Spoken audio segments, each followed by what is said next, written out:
This is the Horse Radio Network. This is episode 305 of the Dressage Radio Show on the Horse Radio Network, brought to you by Coragem, Buy Media Dewormers, and TotalSaddleFit.com.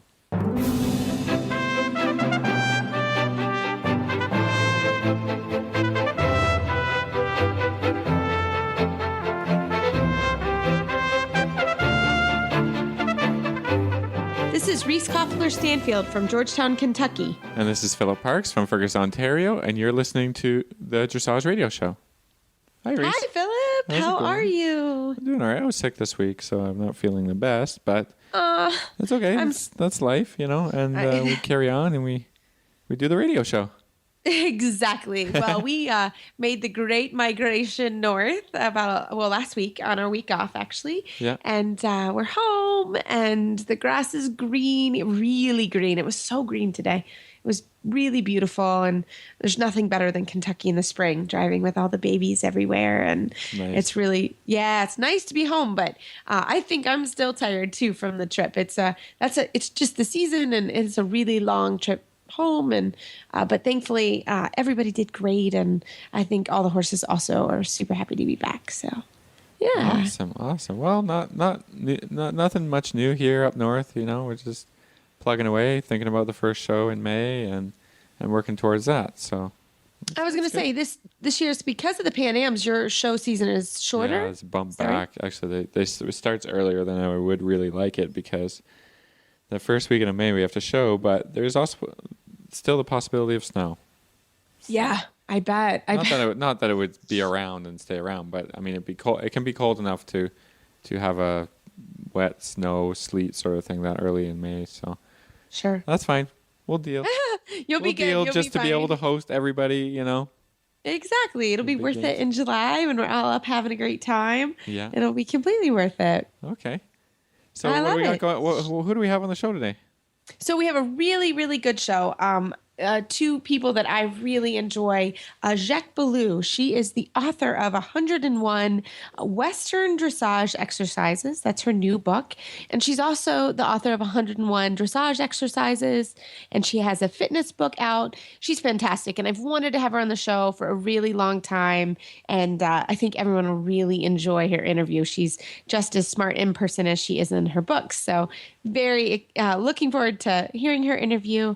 And then we have our good friend Olivia Lagoy Weltz, who she's been on the show multiple times. She's great. She's one of our favorite guests, and we've stayed in touch with her because she rode in the Nations Cup last week, and then is on her way to Europe for a couple months, and then hopefully make the Pan Am team in Canada, so we can root for her. That's awesome. Yeah. I can't wait to hear what she's been up to and how the show went, and just how excited she is to be going over to Europe.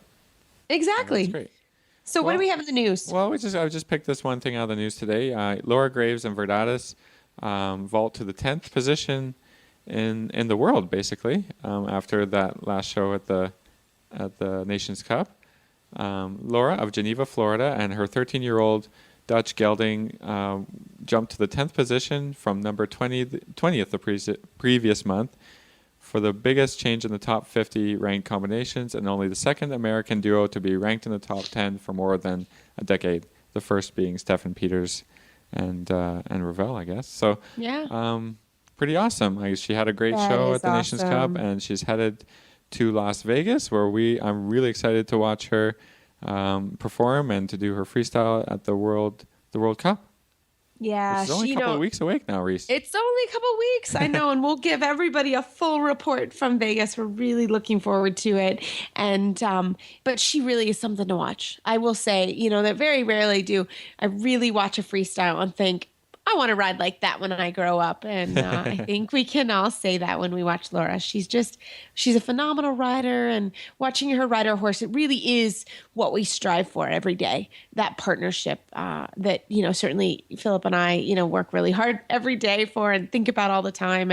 And to see her do it with her horse is pretty cool. So I hope you get to see her in Vegas, or if you ever get a chance to see their partnership live, it's really, really cool. Video is also great, but live, it's neat to see their partner. Nothing like yeah. Live. So we'll have a blast seeing her. Yeah, that's awesome. Yeah, so looking forward to that. And we'll keep everybody kind of updated on what's happening with World Cup news as we're leading up to Vegas in a couple weeks. So we are looking forward to that. So, Philip, you ready to jump into this show I think we can get to it. I mean, we Yeah. should also tease a little bit that we've got a Total Saddle Fit trainer tip at the end of the show, as usual. So we'll get to that. And right after this commercial, I guess we can get to Jack Ballou. We all know the importance of deworming our horses, and Dr. Ellefson of By Media Equine is helping us make sure we are doing it right. Listen for his 4-part series the first week of every month on this very show. I just wanted to remind everyone, if you are due for deworming, why not save a few bucks on the popular By Media line of wormers, including Equimax, Bimectin, Exodus, Exodus Multidose, and Equil. You can find coupons and special offers at buymediaequine.com, including a variety of rebate offers from cash to free ivermectin. You can also get up to $2 a dose back for Equimax. And while you're at By Media Equine, get your free horse health record keeper, and you can just download it there. Plus, learn a bunch about parasites and deworming at Bimeda, that's BIMEDA, equine.com.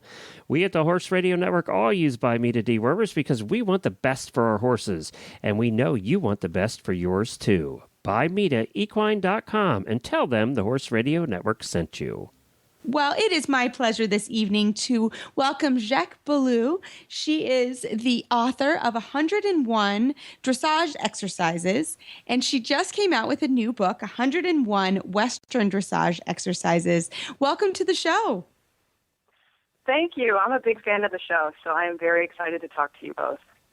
Well, and I'm a big fan of your books, so I'm like so excited. We were talking before we came on the air, and I just love your books. And I have all my students purchase the 101 Dressage Exercises, and I actually purchased your new book, the 101 Western Dressage Exercises. So can you just kind of talk to us and tell us how you started writing the books?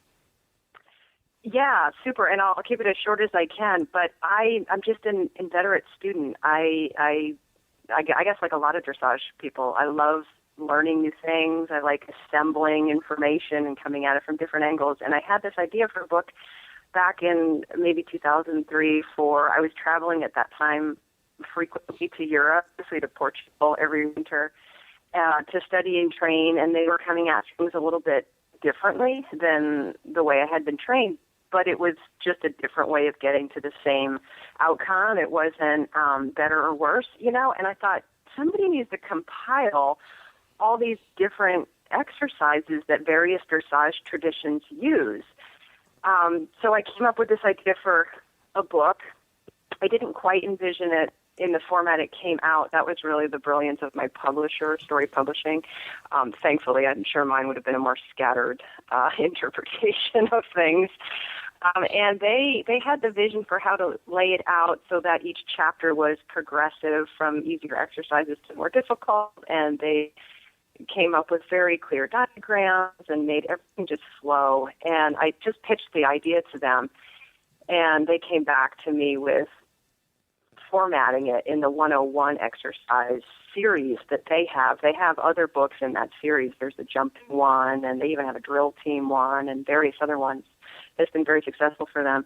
So I was fully on board, and they've been terrific to work with. I've published all my books with Story Publishing. So that the first one was just addictive and satisfying and wonderful. So it led to the other 2 follow-up books. Yeah, that's awesome. I would definitely say that the format is what makes it so, easy to flow through and easy to go from exercise to exercise. I think that's a big plus. So they did a good job with that advice for you, right? Yeah, for sure, because dressage is so complicated anyway. I think the clearer we can break it down in little bite-sized morsels for people to follow. And really, the book's not meant to replace instruction. It's just meant for those times not under somebody's eye, and you go out and you ride your 20-meter circles, and then you're like, what should I do now? And everybody ends up there at some point, They practice whatever they were on in their last lesson, and they just don't know what to do for the next 20, 30 minutes they're going to be on the horse. And that's really where the book is meant to serve, is jarring your memory or giving you some fresh ideas, but it's not meant to teach you new theory, or it's meant really to supplement your instruction and your training. Or if you live in a place where you don't have access to a lot of regular instruction, it can fill in the gaps there. Yeah, I think that's awesome. I think a big point in dressage is not to keep, drilling the same thing, because it doesn't help your understanding of the movements or your understanding of how the horse moves. You got to come at one problem with a lot of, we talk about tools in your toolbox, and more exercises is only going to help that.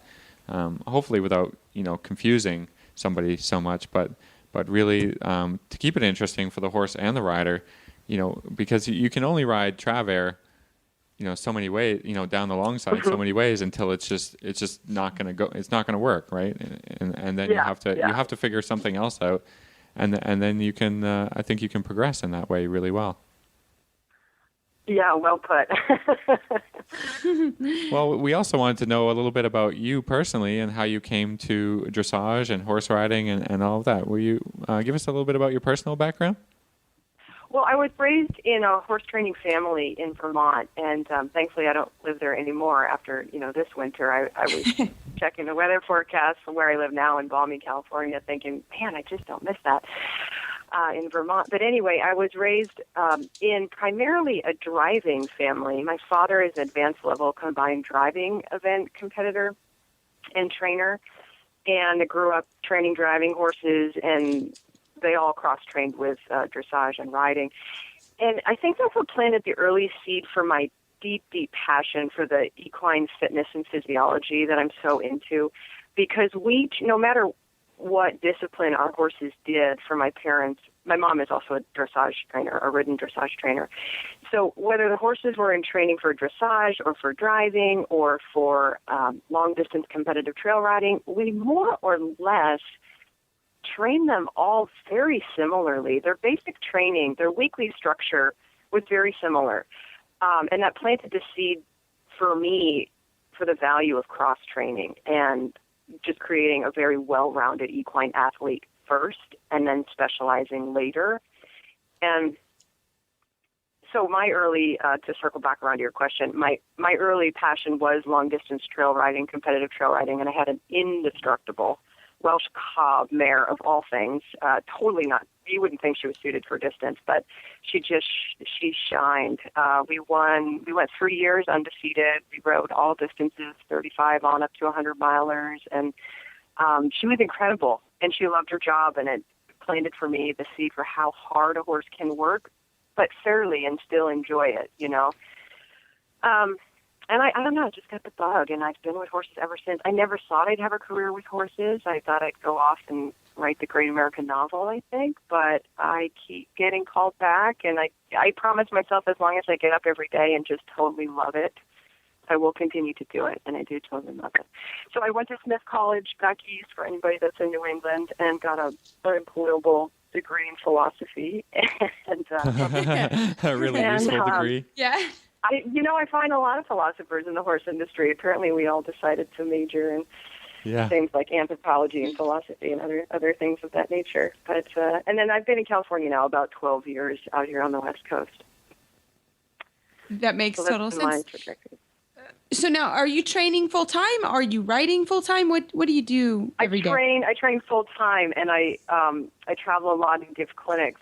So in 2009, I wrote the book Equine Fitness, which came after my 101 dressage exercises book. And what I feel like there's such a need in the horse industry for, especially in dressage, because we've improved our breeding so much that, we just have horses with gobs of talent and eagerness and energy. And it's quite easy to skip over some of the basic conditioning that a horse needs and, start getting into maybe some of the more fun type of stuff.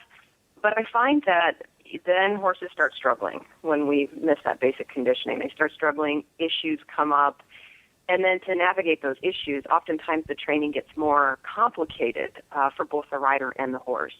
And I feel like a lot of training problems that people encounter, not all of them certainly, but many of them could be addressed with basic fitness and conditioning through proprioception exercises, through cardio improvement, through getting the horse to recruit the right muscle. So in 2009, when I published that equine fitness book, I felt like I really found my stride. I thought, this is what I'm very, very into. So I do still compete at the FEI level. I keep a small number of horses in full-time training out here, and then I teach quite a bit and travel and give clinics. And then in 2010, I was invited to join the advisory board for the Western Dressage Association of America, without having much of a Western background.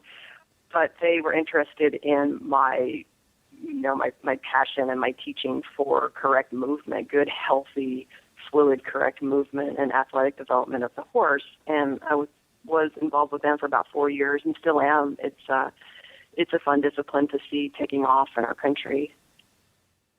So can you talk to us? That's your newest book, correct? The 101 Western Dressage Exercises. So talk to us about what it was like to write that book. That book flowed pretty quickly, and people ask me, what's the difference? And so now that you own it, maybe this will resonate with you. But the difference between that one and my first book is that one was written for what we on the advisory board perceive as a Western dressage type of horse. And it's a horse for which the tests have been written to emphasize maneuverability and adjustability over and above the ability to really extend and cover a lot of ground and be elastic and have gobs of suspension. So the exercises in my book, at least in my opinion, show a horse how to do that, how to rock back on his hind end pretty early on. The training scale is slightly different for Western dressage, not wildly, but slightly different than what we follow in the USDF. So those exercises flowed pretty quickly out of me once I got involved with Western dressage, and we were combining all these traditions from reining and the cutting world with traditional dressage, which has been pretty fun. But that book is interesting for a number of reasons. It came right at that junction of all the publishers holding their breath and wondering, is there still going to be a market for horse books or books in general? And most of our publishers in this country pulled back a few years ago because they did see a decline in print sales, and they were wondering, should we all just go to digital material? How's this all going to look in a few years? But I convinced my publisher to put this one out there in the world, and it's doing well. And the print market has actually come back. There was a study last week that showed that even with the millennial generation, over 50% of readers still prefer to read a print book as opposed to on a device. So it's an interesting time, though, for sure, which is why I like your podcast so much. It's a combination of media sources, of how we can give information and learn from one another. Yeah, I think that, the more new technology there is, the more options you have for learning. But there's nothing like having a book in your hand and being able to flip to a page. And I think nothing will replace that. You can press buttons and all this, but, and also if you just want to make a little note on the side, and in a book, that's just so easy, right? When you're holding it there, you have a pen, you can write in it, or a highlighter, you can highlight it, or some way to kind of earmark the page, or but you can't get that on a computer screen. And I think that makes sure books will always be around, that you have something to hold. So I think we can appreciate that, especially if you got the book in the corner of the arena, or you can just quickly go to it, you can set it down again, you can get back on your horse, you can ride a bit.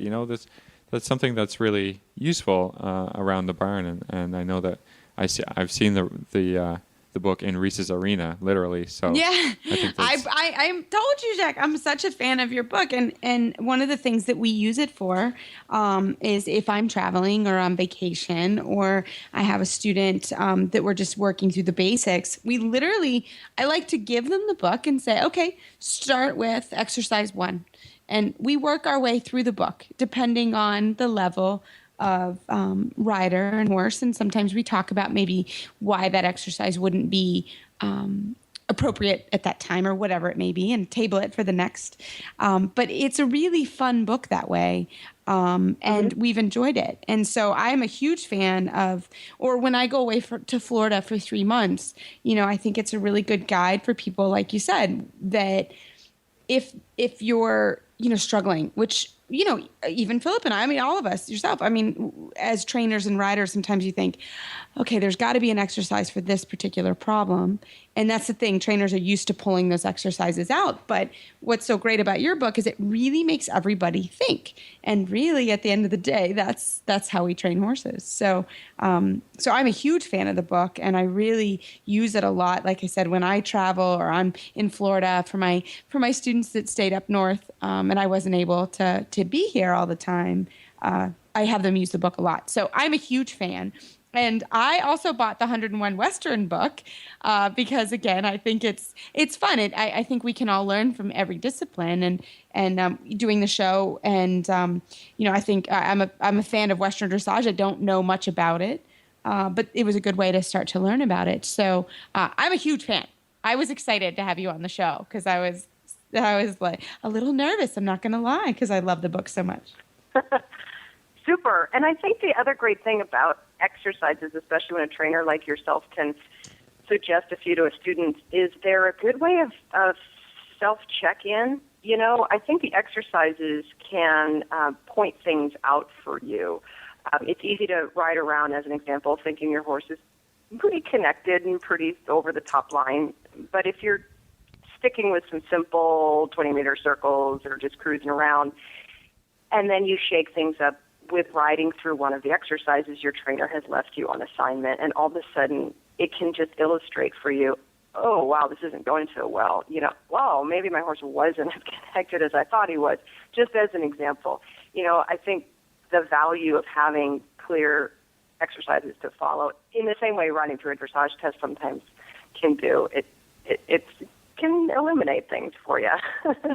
No, it's true. Or point him out or whatever. I mean, I think, again, there's no perfect horse and rider. And sometimes if you have a direction or something, I really need to work on connection on any left turn or whatever it may be. It's a great way to sort of learn and self-diagnose some issues. So I'm a huge fan, and it's going to be really fun to see how the Western dressage continues to take off. So we'd love to have you back on the show to let us know your thoughts on that in a year, because I think we're going to grab a lot of people that really enjoy the sport of dressage, and they can do it with all types of horses. So I think it's fantastic. Jacques, thank you so much for your time this evening, for coming on the show. How do our readers find information about you and about the books? So they can read previews and see the book on my website, which is jackballou.com. And there's also a ton of free articles on there as well. And my publisher's website is Story, STOREY.com, Story Publishing. Fantastic. And you can also find us on the usual Facebook and various other channels that we all have nowadays. Excellent. Well, thanks so much, and we look forward to having you on in the future. Thanks so much. Well, I am so glad we had Jacques on the show. That was so fun. And I do encourage everyone. Those are some books that I love those books. So they're great. So right after this commercial break, we're going to come back with Olivia Lagoy Weltz, FEA rider and trainer, and she's going to talk about the Nations Cup. Monty Roberts has been using and talking about CoraGem for 4 years now.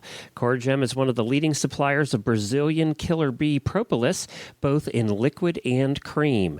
As horse owners, we want a topical product that provides superior results for girth itch, saddle irritation, rein rot, and all fungal issues, even scratches and ringworm. CoraGem does it all. We also want a product that heals wounds fast and minimizes the appearance of scars. CoraGem does that too. And we want it to regrow hair in affected area and reduce skin inflammation, and CoraGem does that. Plus, it contains no steroids, antibiotics, or chloride. It is non-toxic. It's even safe when your horses lick it, and we know they will. Used and recommended by veterinarians, breeders, and trainers from all over. Get CoraGem today at CoraGemAnimals.com. That's CORIGEM Animals.com. And use the coupon code HRN2015. That stands for Horse Radio Network. HRN2015, and get 10% off your next order just because you're a listener to this show. That's HRN2015 at CoraGemAnimals.com. We are so very excited to have Olivia Lagoy Weltz on. She is a very good friend of both Philip and I, and she has been doing fantastically in Florida. Olivia, welcome to the show. Hi, thanks so much for having me. We always love having you. And we were cheering you on last week? Yeah. In the Nations Cup. You were on the gold medal U.S. team, correct? Yes, I was with Allison Brock and Laura Graves and Kim Hirschlow. So tell us about the experience. What a cool experience. Yeah, it was really awesome and like totally an honor to be on, riding for the U.S., and being on Team One. It was my first time doing that ever. So it was a great practice or a great opportunity because it's a lot of pressure when you ride for your country. If you want to do well for your country and your teammates, which I and everyone else on the team did. So I was fortunate to get to do it with such a great group of people. First time around, it was a really fun team atmosphere and very supportive and good horse people on the team. Not just good riders, but, good people in the barn. And so that was really, really fun, like really, really great to do that and really great to, just kind of experience that pressure in a situation where I'm not going to say it didn't matter, but, I had three other great riders with me. So you could just have that experience and not have it be for the Olympics or the Pan Ams yet or that kind of thing. Well, did you find it was more pressure having not only just, to ride for yourself, but to feel like you had to, hold up a standard? Oh, I definitely did. I take it seriously and Lono this is his second year at the small tour, but he's still a pretty hot horse. And so just trying to, produce those kind of results kind of at the end of the season and just wanting to, do the best you can do for your team. It's definitely an added degree of pressure over just riding for yourself. At least it is for me. So Olivia, tell us a little bit about sort of the whole Nations Cup idea. How does it work? How do the teams fall out? Just kind of run down the whole for all of us so we understand what the Nations Cup really is.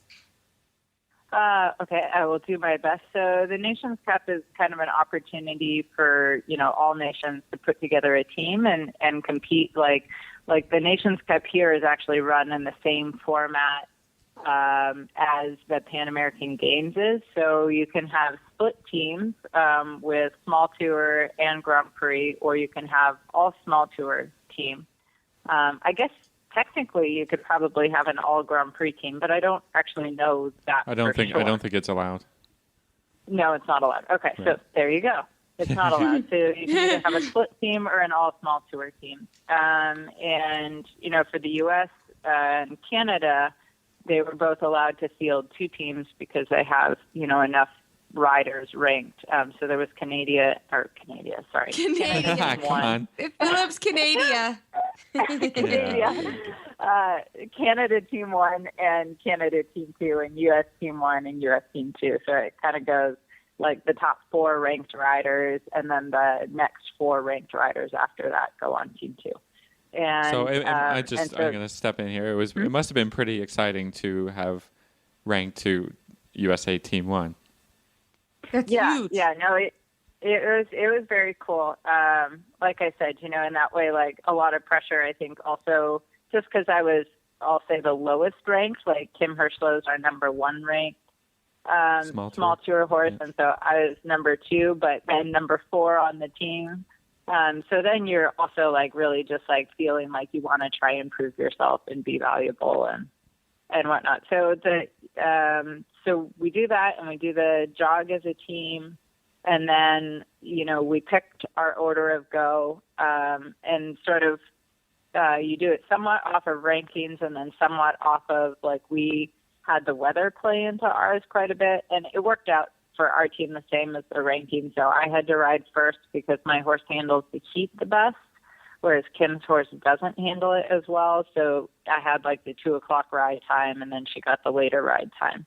And that's the kind of thing too, where you really, like when you're on a team, it's not just like, well, of course we'd all like 5:00 ride time, but you want the best overall, there's a score lot for of the strategy team. So strategy going into play here. So so all the horses do Kim well. scores is going to pull like a 74 or 5 or 3 or whatever it pulled. It's more important that we make sure she gets the highest score possible because she's already a higher ranked rider. You know what I mean? Like just making sure that you set it up for the team in the long run.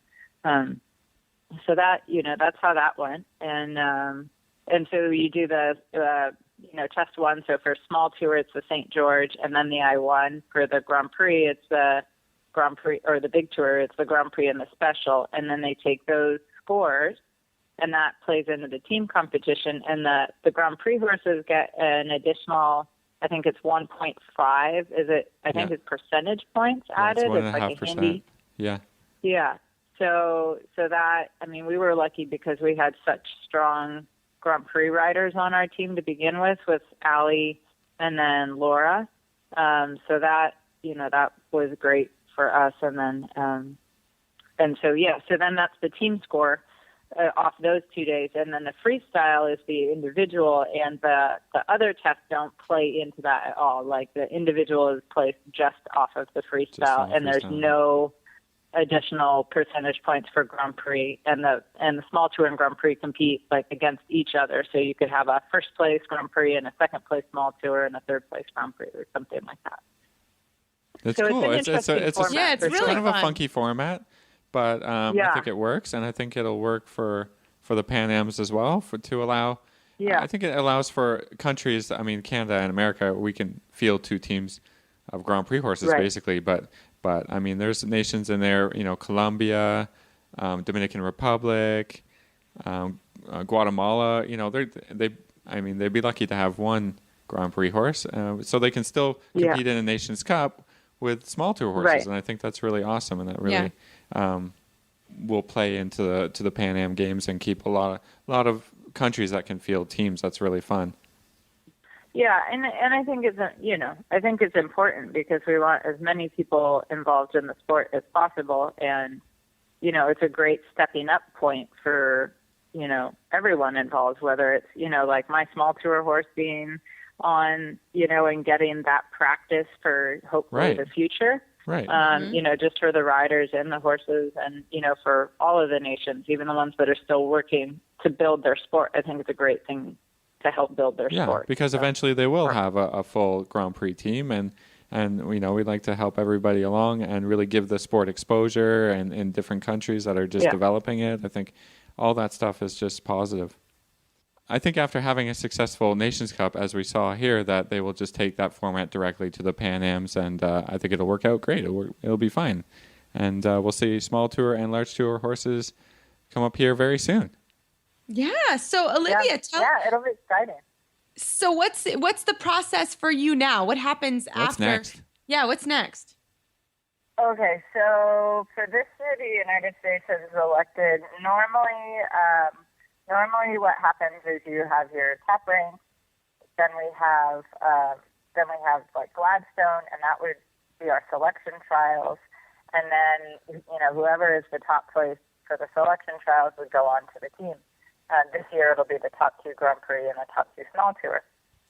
However, they've decided that instead of having a selection trial, they're going to take the top 4 ranked small tour and the top 4 ranked Grand Prix horses to Europe for 7 weeks, and we're required to do 2 outings, like 2 competitions over there.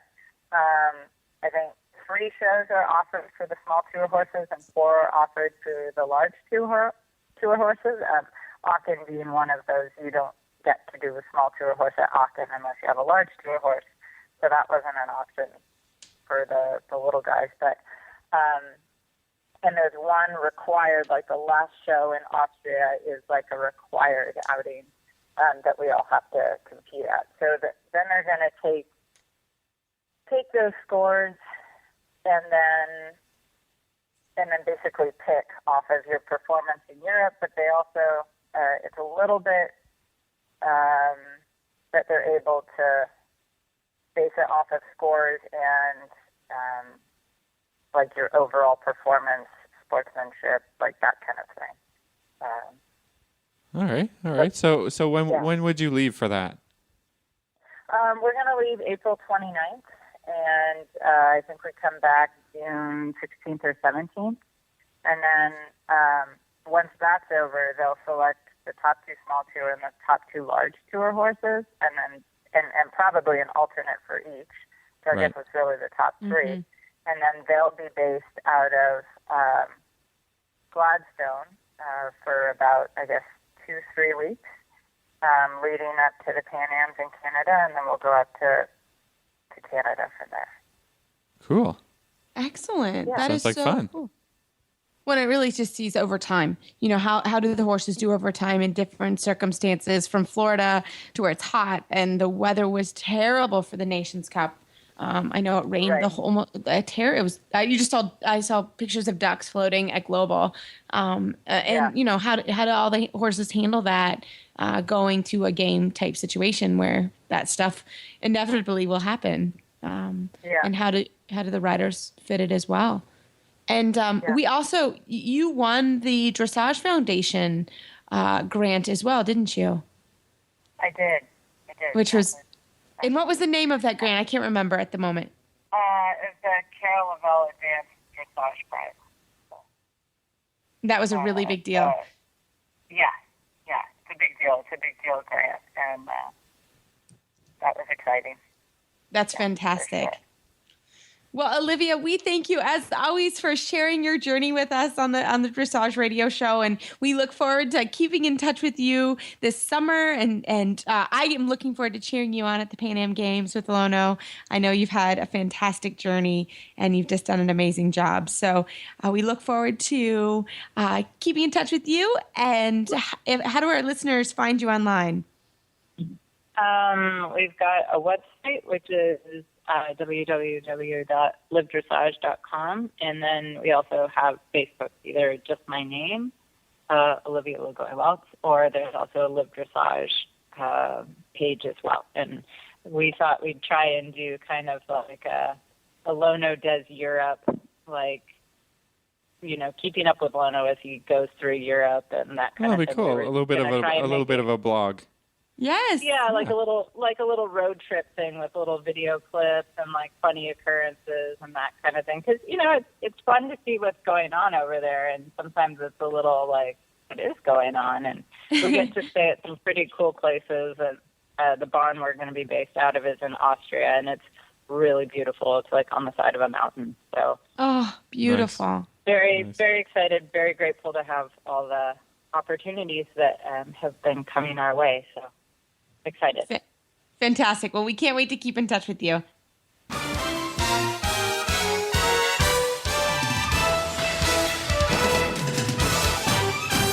This week's Dressage Training Tip is brought to you by Total Saddle Fit, home of the shoulder relief girth at TotalSaddleFit.com. One of the most common and dangerous saddle fit concerns is the restriction of the shoulder's freedom to move. Some saddles slide over the shoulder blade while riding, some permanently rest on the top of the shoulders, and some pinch behind the shoulders, which inhibits full movement and leads to soreness and poor conformation. Short of buying an entirely new saddle, what can you do to give your horse the comfort to freely move his shoulders and perform at his highest potential? The saddle fit solution you have been waiting for is finally here. TotalSaddleFit.com is proud to introduce the Shoulder Relief Girth. This strategically shaped girth actually moves the girth line of your saddle back over 1 inch, thereby freeing your horse's shoulders from the saddle. Traditional girths pull saddles up against a horse's shoulders and often over the top of the shoulders. The Shoulder Relief Girth's recessed ends allow for the billets to buckle into the girth farther back to give your horse unparalleled freedom of motion. An added bonus to the Shoulder Relief Girth's unique design is the elbow comfort feature. The recessed ends, designed for saddle fit, now relieve pressure for elbow comfort as well. Similar girths can be purchased for over $275. But thanks to the enormous popularity of the Shoulder Relief Girth, we are able to offer them for only $124.95. We are so certain that your saddle will fit better and your horse will be more comfortable that for a limited time we are offering a 30-day, 110% money-back guarantee. If you are not totally satisfied with your shoulder relief girth, send it back for a full refund plus 10% of the purchase price. Don't wait. Order now for the best saddle fit solution available. Well, Philip, this week for our Total Saddle Fit Tip of the Week, we have an email from a listener, and I think you've got it up. Yeah, let me. It's a little bit of a long one, but we'll get to it. I think it's all very good information. This is one of our listeners that's asking. She's wondering how to help her dressage instructor better understand how to help her learn. She's a longtime friend. The instructor is a longtime friend of the rider. But they've only been doing regular lessons together for the past year or so. The issue is that her approach is often to treat mistakes or incorrect results as evidence of deliberate resistance on the part of the horse, the rider, or both. Her approach can often be less about encouragement and more about exasperation. She's not cruel. She's just surprised that we are still struggling, and I should get after, that's in quotations, get after my horse until she relents to her request. My issue is that both the mare and I are overachievers who start to shut down if we are feeling scolded. So the more things escalate, the less can be heard and the stiffer they both get.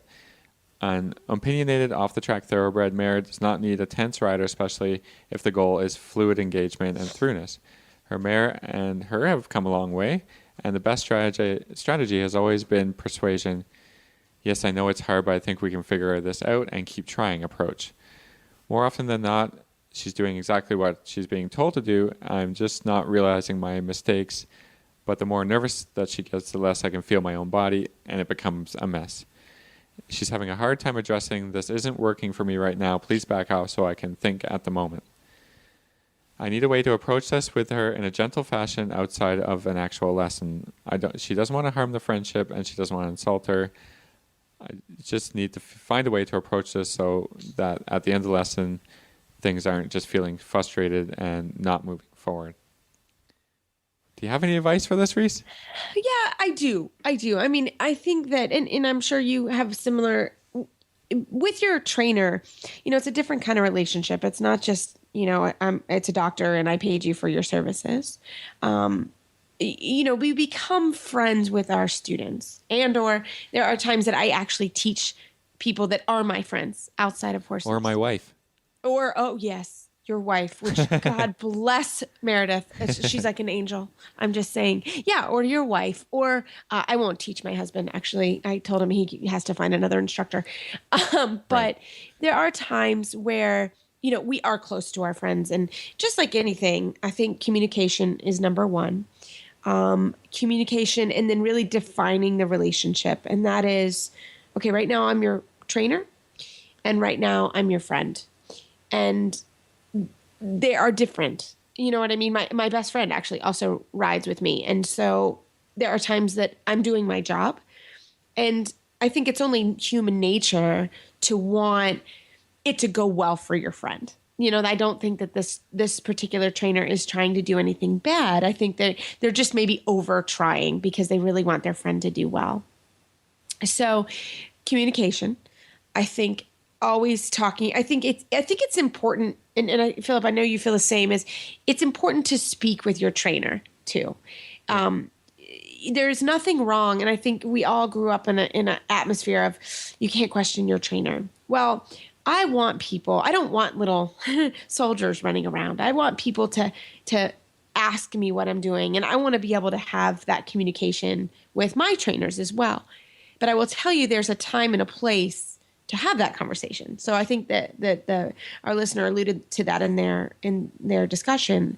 And that was that she said there's sometimes, I need to talk to her not in a lesson setting. And I think that that's important. And I think maybe you need to pull your trainer aside and say, for today's lesson, I need to have a discussion with you. So let's do an unmounted meeting. Yep. Have a cup of coffee and do an unmounted meeting. And I don't 100% think that that's a bad thing to do every quarter with your trainer, especially, if you work with them on a pretty frequent basis. If I have a student that wants to talk to me and I only see him once a month or once every couple months, but if this is a really long-term relationship and that particular client wants to talk to you, I think you have to take the horse out of the picture, and the two humans have to sit down with a cup of coffee, a glass of lemonade, whatever, or a glass of wine, depending, and sit down and have a conversation about what's going on and what needs to happen and what's not happening. Yeah, and I think I'm going to interject Yeah, here just jump for a in, second. please. I mean, Yeah. if you're having, if you ask your trainer to take the friend hat off, put on the trainer hat, pay them for that time. That's because right. that's a respectful thing to do. It's still, getting their advice as a trainer, and so if you're going to have an hour discussion, I think, it's respectful to pay for that, and also sets a little bit of boundaries, right? That they can't just kind of walk away the meeting, or they have to treat it more serious. And I think It's a business meeting. I think that Yeah, says it's a business meeting. in both ways, by making a transaction that keeps it on those terms. And I think coming from this, I mean, I've taught lots of lessons, and I know what it is to be frustrated as a coach.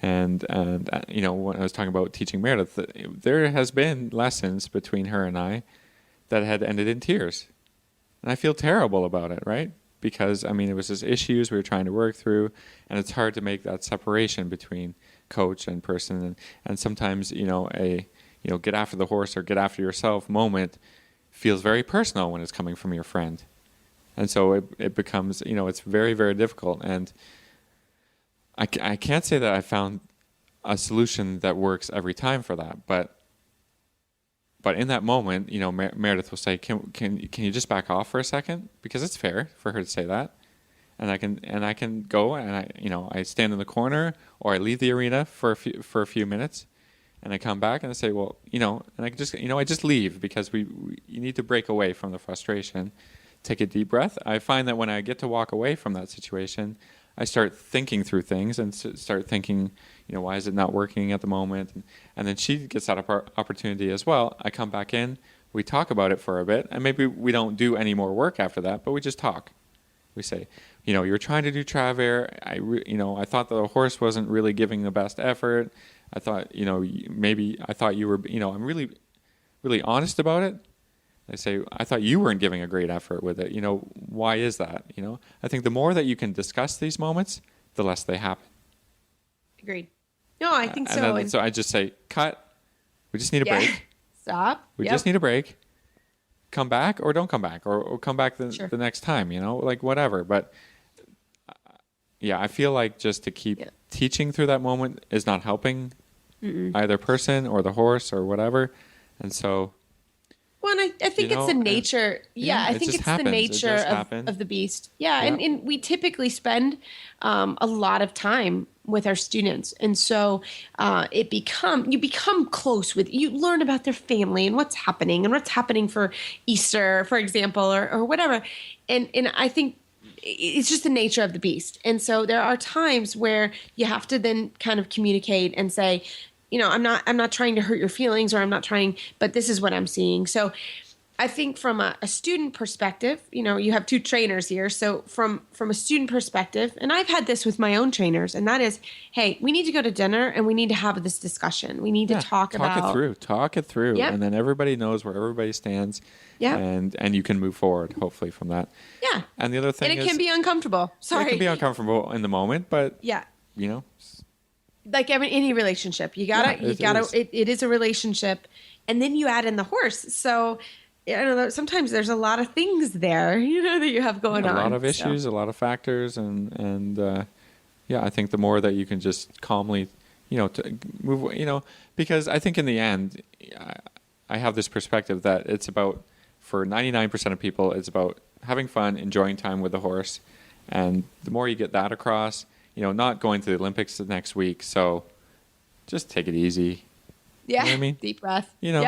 Deep breath, back off. I mean, does it really matter if you get a perfect shoulder in within the next 3 weeks? Not really. What's more important is that you come away from lessons feeling positive. There's positive interaction with your horse and this kind of thing. So, more conversation, I think, needs to be happening Yeah. in this Agreed. relationship. I think that's what it gets down to. So I hope and that helps.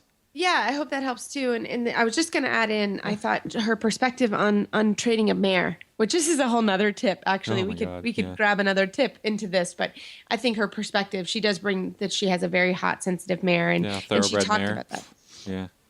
And I think she has a good handle on how to train her horse, and that's what I struck me about this email. So continue with that. Continue with the fact that you know how to train your horse and what works for you and your horse and as a partnership, and that will become an important part of the conversation. So that was what I was going to add in. Great. That's perfect. So All right. excellent. Well, I think that's right. about it for today. Reese. I know. That's about it for this show. So, everyone, you can find our show notes and links to today's guest on our website, dressageradio.com. Like us on Facebook, just search Dressage Radio Show. Follow us on Twitter at Horse Radio. My website is maplecrestfarmky.com, and my email is reese@horseradionetwork.com. You can find me at philipparksequestrian.com, and my email is philip@horseradionetwork.com. I'd like to thank our sponsors this week for allowing us to put on a show, and don't forget to check out all the other shows on the Horse Radio Network at horseradionetwork.com. Everybody, keep your heels down and your shoulders back, and we'll talk to you next week.